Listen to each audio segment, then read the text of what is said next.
Rajdeep Sardesai is also joining me right now. Rajdeep, do you think this election of Jammu and Kashmir holds a lot of significance? It comes a decade since 2014. There have been local body elections, but for assembly elections after 370 abrogation, this holds a lot of importance.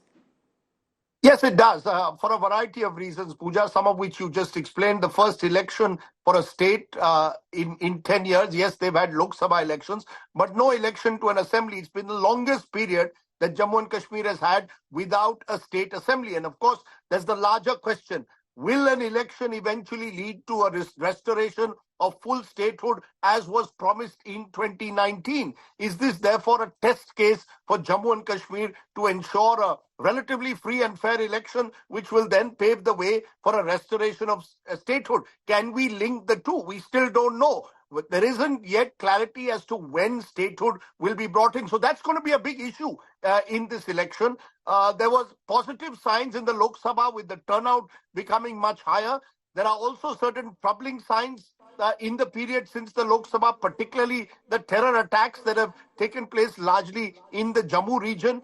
All of this makes Jammu and Kashmir extremely challenging, Pooja, because remember, when Article 370 was effectively abrogated, the government had spoken about Naya Kashmir. And part of Naya Kashmir was the restoration of democracy. And many Kashmiris have felt that that has been denied to them for the last 10 years. So in that sense, if the government wants to realize its vision of Naya Kashmir, they have to ensure a popularly elected government in Jammu and Kashmir. And I thought it was significant that Omar Abdullah today spoke about the troubles with a fractured mandate that Jammu and Kashmir has had in the past. And there is a question mark even this time whether Jammu would vote very differently to the Kashmir Valley. And what does that then do to the post-poll scenario? But overall, I think this is an extremely positive step that the government has taken. It is meeting effectively, only up by one day. The Supreme Court deadline of September 30th, the last round now will take place on October 1. But net, I think it's a huge positive, and it does give a sense of confidence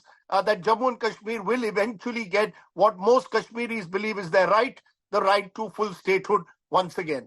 Preeti wants to ask you a question. Rajdeep's Chief Election Commissioner also mentioned that people themselves have come forward to say that they've decided to take their destiny in their own hands. They believe it's a Naya Kashmir, and I want to take it ahead is what people there on the ground have said. Preeti, go ahead.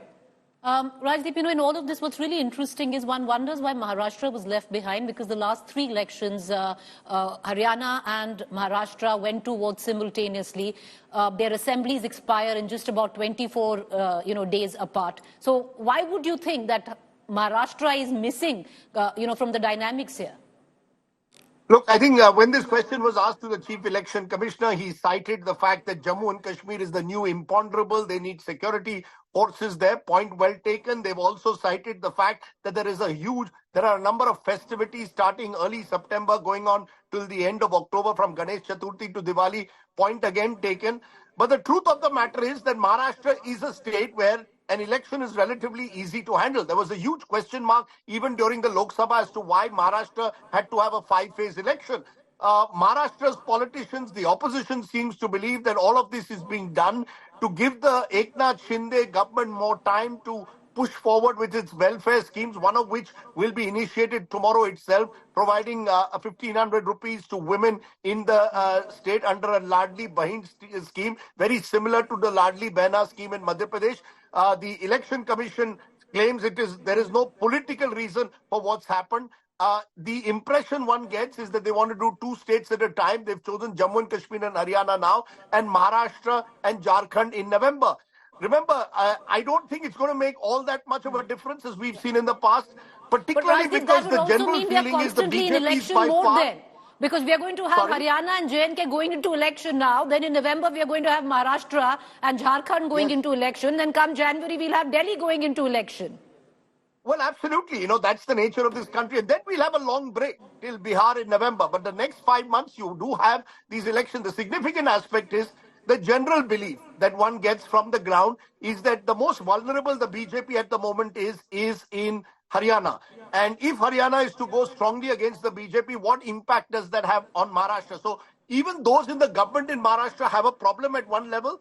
With the fact that the elections will be disconnected. At the same time, the opposition has a problem that are you giving the Shinde government enough time to implement their welfare Okay. schemes? My sense is, as we've seen in even in the general elections, it's tough to predict what happens till the last month.